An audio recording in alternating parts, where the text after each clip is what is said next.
নতুন pay scale আসছে, লাখো লাখো সরকারি কর্মচারীর বেতন বাড়ছে, কিন্তু আপনার কি? আপনি কি শুধুই দর্শক হয়ে থাকবেন? এই বেতন বৃদ্ধি কিন্তু আপনার জন্য ব্যবসার এক বিশাল খনি। যখন মানুষের পকেটে টাকা বাড়বে, তারা কোথায় খরচ করবে? সেই খরচটাই হতে পারে আপনার আয়ের উৎস। বেকার বসে না থেকে কিভাবে নতুন পে স্কেলকে কাজে লাগিয়ে নিজের ব্যবসা শুরু করবেন। নতুন পে স্কেল মানেই সরকারি চাকরিজীবীদের জন্য খুশির খবর, কিন্তু এই খবরের আড়ালে একজন বেকার তরুণের জন্য কি লুকিয়ে আছে? অনেকে বলবেন বেতন বাড়লে তো জিনিসের দাম বাড়বেই, কিন্তু একজন উদ্যোক্তা বা ভবিষ্যৎ ব্যবসায়ীর চোখ দিয়ে দেখলে আপনি দেখতে পাবেন অন্য কিছু।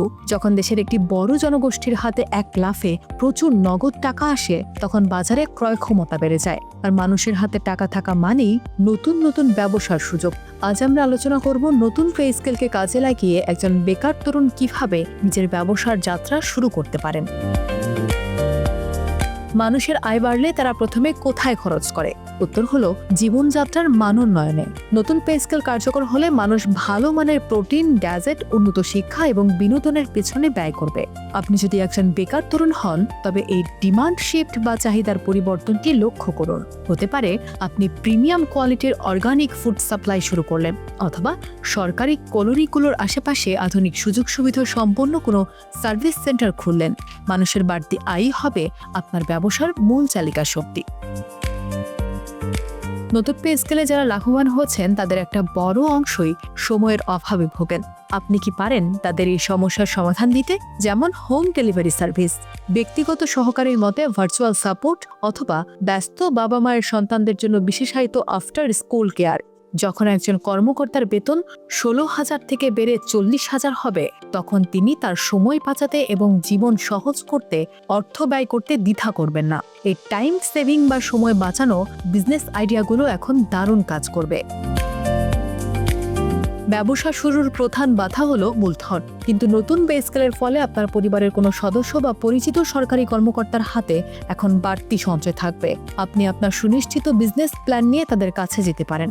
তারা যখন দেখবেন ব্যাংকের টাকা অলস ফেলে রাখার চেয়ে আপনার ব্যবসায় বিনিয়োগ করা বেশি লাভজনক, তখন বিনিয়োগ পাওয়া সহজ হবে। এটি হতে পারে একটি উইন উইন পরিস্থিতি, অর্থাৎ পে স্কেলের বাড়তি টাকা আপনার স্টার্ট আপের বীজ বা সিড ফান্ড হিসেবে কাজ করতে পারে।